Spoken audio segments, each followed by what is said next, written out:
श्री स्वामी समर्थ. आजच्या व्हिडिओमध्ये तुम्हा सर्वांचं खूप खूप स्वागत. 16 मेला आहे शनी अमावस्या आणि सोबतच आहे शनी जयंती. तर जर तुम्हाला तुमच्या आयुष्यामध्ये कोणतेही काम पूर्ण होत नाही आहे किंवा तुमचं लग्न होत नाही, लग्नामध्ये अडचणी येत आहेत किंवा मूल होत नाही आहे किंवा जर तुमची एखादी कोर्ट केस चालू आहे आणि त्यामध्ये प्रॉब्लेम्स आहेत किंवा जॉबमध्ये तुम्हाला पॉलिटिकलचा सामना करावा लागतो किंवा आपण बोलतो की तुमच्याबद्दल कोणी राजकारण करते किंवा जॉबच्या ठिकाणी तुम्हाला त्रास होतोय, लोकांचा त्रास होतोय किंवा लोक तुमच्याबद्दल काही कारस्थानं करून तुम्हाला त्रास देण्याचा प्रयत्न करतायत. तर अशा जे काही ही संकट आहेत किंवा कोणतंही काम आपण एखादं शुभ कार्य करायला जातो आणि जर ते काम एखाद्याला माहिती पडलं तर त्या कामाचं ते काम अर्ध्यावरतीच राहतं. म्हणजे तोंडासमोर आलेला घास आपला निघून जातो, अशा पद्धतीचं काही लोकांसोबत होत असतं. तर या समस्यांच्या बाबतीमध्ये जर आपण दुर्लक्ष केलं तर त्या वाढत जातात. तर आजचा हा दिवस जो येणार आहे तो आपल्याला काहीही झालं तरी मिस करायचा नाही आहे. या दिवशी असं म्हटलं जातं की शनी कशाचा कारक आहे, तर शनी हा कर्माचा कारक आहे. कर्म म्हणजे जसं आपलं कर्म असतं त्या तशा पद्धतीनं आपल्याला त्याचं फळ देत असतात. म्हणजे शनी आपल्याला कर्माचे फळ देत असतात. काही लोक शनीच्या 7.5मध्ये किंवा कोणत्याही आपल्या कुंडलीमध्ये आपण म्हणतो की शनीची 7.5 आहे किंवा शनीची महादशा चालू आहे, तर त्याला घाबरतात. परंतु घाबरण्याचं कारण नाही आहे. हे जे आपले जे कर्मच असतात त्याचे फळ आपल्याला शनिदेव देत असतात.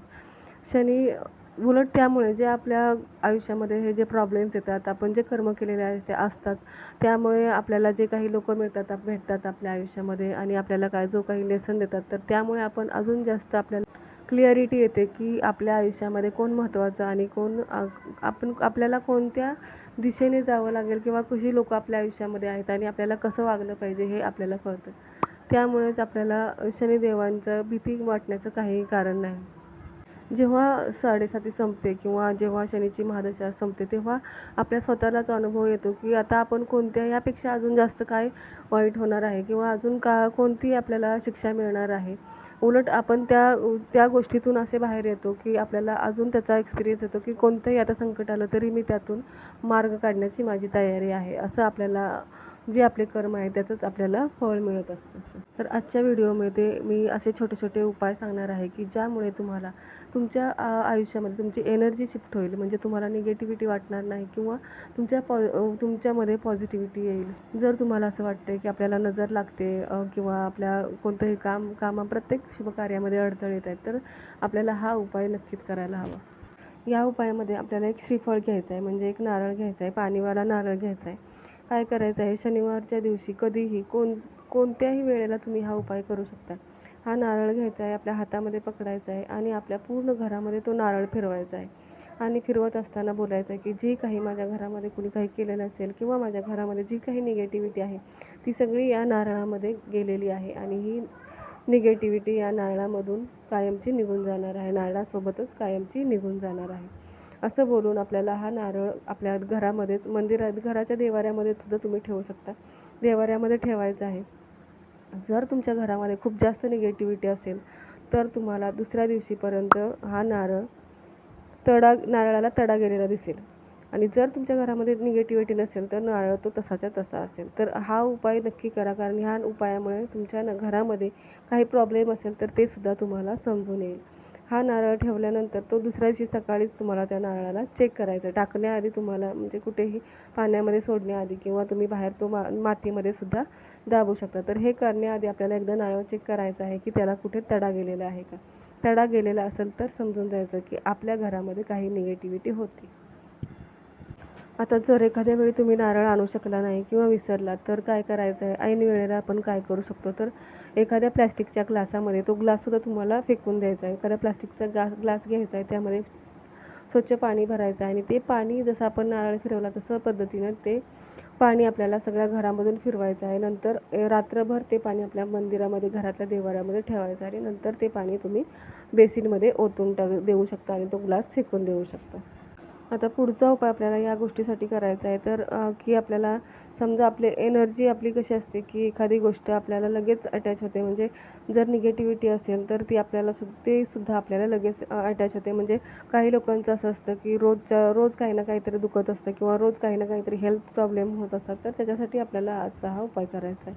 त्यासाठी आपल्याला घ्यायचा आहे एक दिवा मातीचा, जे आपण यूज करतो दिवे ते घेतले तरी सुद्धा चालेल, कारण तो दिवा नंतर आपल्याला फेकून द्यायचा आहे. तर एक दिवा घ्यायचा आहे. त्या दिव्यामध्ये आपल्याला पूर्ण तेल भरायचं आहे, राईचं तेल पूर्ण भरायचं आहे आणि त्या राईच्या तेलामध्ये आपल्याला आपला चेहरा बघायचा आहे किंवा आपली सावली जर त्यामध्ये पडली तरी सुद्धा चालेल. त्या तेलामध्ये त्या दिव्यामध्ये तेलामध्ये आपण जेव्हा चेहरा बघताना आपल्याला बोलायचं आहे की जी काही माझ्यामध्ये निगेटिव्ह आहे, मागच्या जन्मीचे जे काही माझे कर्म आहेत त्यापासून माझी सुटका झालेली आहे आणि आजपासून माझ्या हे सगळे जे काही निगेटिव्हिटी आहे, सगळे जे प्रॉब्लेम्स आहेत ते संपलेले आहेत असं बोलून एक वात घ्यायची आहे आणि त्या दिव्यामध्येच ती वात ठेवायची आहे आणि तो दिवा पेटवायचा आहे.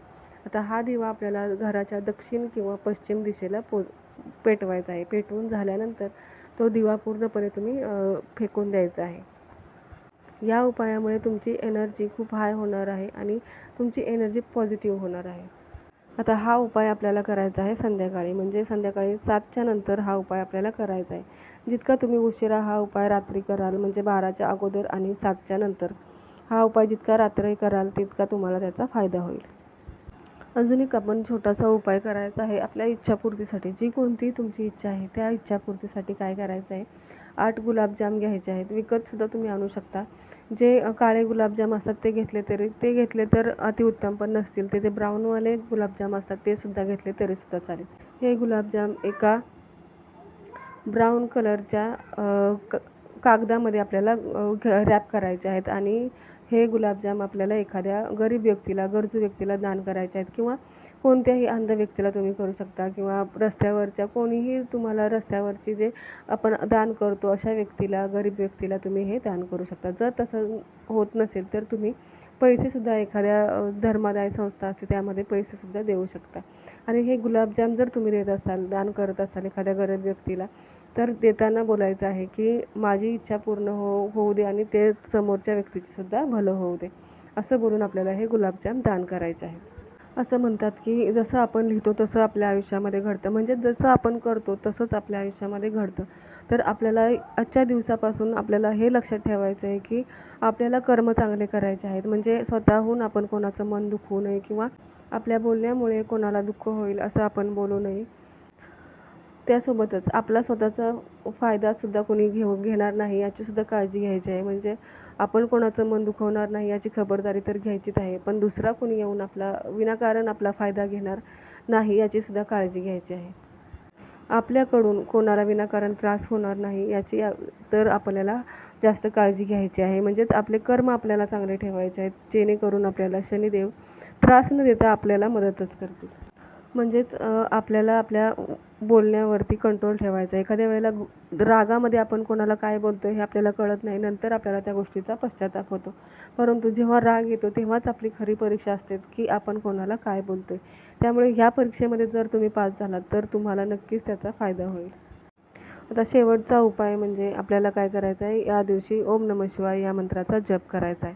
त्यासोबतच तुम्ही ओम शनैश्चराय नमः या मंत्राचा सुद्धा जप करू शकता.